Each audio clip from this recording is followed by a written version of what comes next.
It's the first full week of the brand new year, and I'm here to reintroduce myself. And what better way than talk about my history in tech? Stay tuned.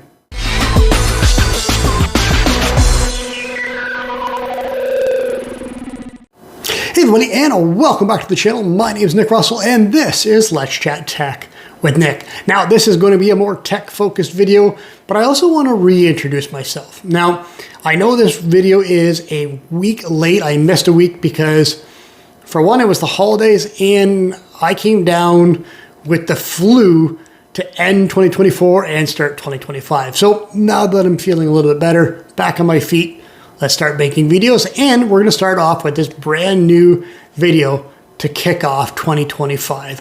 Now, everybody knows I'm a massive fan of Samsung, and I love my Galaxy Z Fold 4.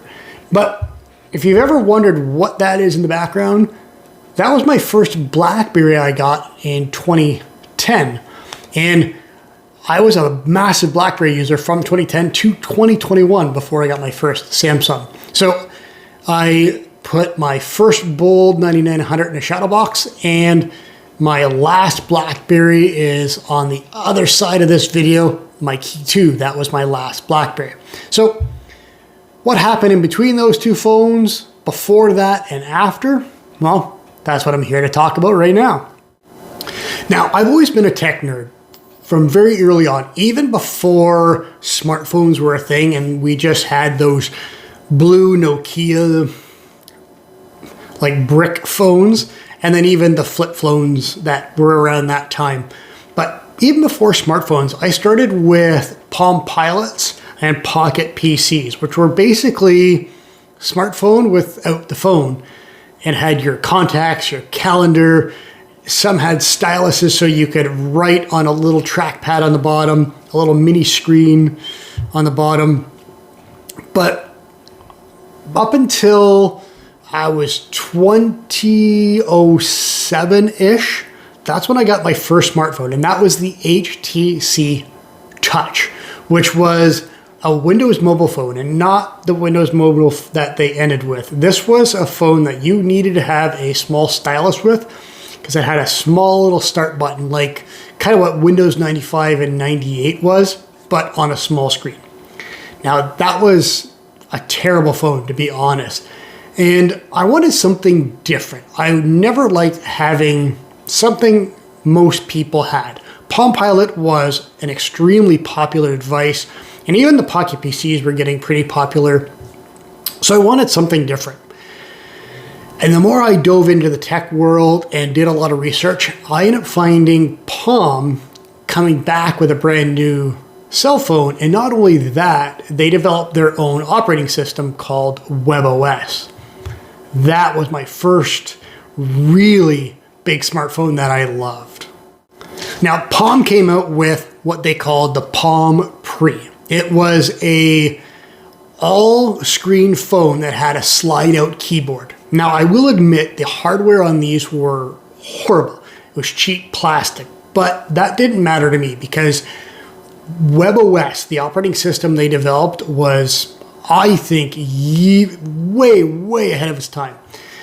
That has a lot of features that we see now, like the cards to multitask. When you close an app, goes into a card, and then in later updates, you were able to stack the cards. So you could have a deck of apps and another deck of apps, and you could flip-flop between the decks and then each individual app in between there.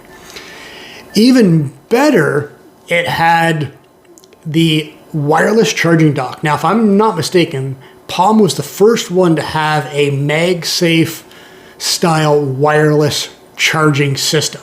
So it had these little mini pucks that you could put on your desk, and with magnets, the Palm Pre would sit on that and charge wirelessly. And we even modified them and added extra magnets into the back plate of the phone. So we had kind of rigged up systems that we made car chargers out of these little pucks. And then HP bought Palm. They introduced the touchpad, which was the WebOS tablet. But shortly after that, that they didn't sell as well, so they had a massive fire sale, and I believe I got mine for about 50 bucks at the time. And then HP completely killed the Palm brand, and I believe WebOS is around still in TVs. I just don't know which manufacturer uses that system, but it's nothing like what WebOS was on the Palm phones. So I needed something different. There was going to be no more updates to the WebOS platform, and I needed a new phone. So I got on Twitter and I asked, what should I get? Android or Apple? And a tech enthusiast that I was following at the time worked for RIM, Research in Motion, which later became BlackBerry. And he told me, well, I'll make that decision for you if you want. I'll give you a Bold 9900 and you could be a BlackBerry user. And I was sold. I was now a BlackBerry user. Now, I'm a very brand loyal guy. You could tell that with all the Samsung stuff that I do, but before Samsung, BlackBerry was my love. I made a ton of content with BlackBerry. I actually, when they moved into TCL, after the, I don't even remember what the last BlackBerry was. It was just before the Passport, but when BlackBerry stopped making the hardware, they licensed the operating system to TCL and moved to Android. So through that time, I started becoming a BlackBerry insider. It was a group of us that promoted the product, and through that, I got a ton of really cool opportunities, like getting some free product, as well as swag, and the ability to host networking events where TCL gave me BlackBerries that I could give away to attendees, raffle them off, and it was just a ton of fun. But I loved, and I still miss to this day, having the physical keyboard, especially the Passport, the Key 1 and the Key 2, where you could really customize that keyboard to have shortcuts for each key. The whole keyboard was a trackpad. It was an incredible device. I still miss it, but don't get me wrong, I love my Samsung. So when my Key 2 finally died in 2021, it was time for a brand new phone. And since I was already using Android, it was time to go to Samsung. Now, at the time, I had already had a couple Samsung products. I had my Galaxy Tab A7 already and my Galaxy Buds Live. So it was very easy for me to make that decision to go to Samsung, but I didn't know which phone to get. I did a lot of research, and the foldables were already out, but I wasn't quite sure about the foldable yet, and I wasn't really committed to spending that much money on a phone. So when I did my research, the S20 FE had just come out, and it was an extremely cheap price with really good hardware at the time. It was just slightly under a flagship phone, but still a lot better than what my BlackBerries had. And that's what I'm filming all my videos on, to be honest with you, right now. I still use the S20 FE mainly as a camera, but I still love that phone. And I had that for about a year.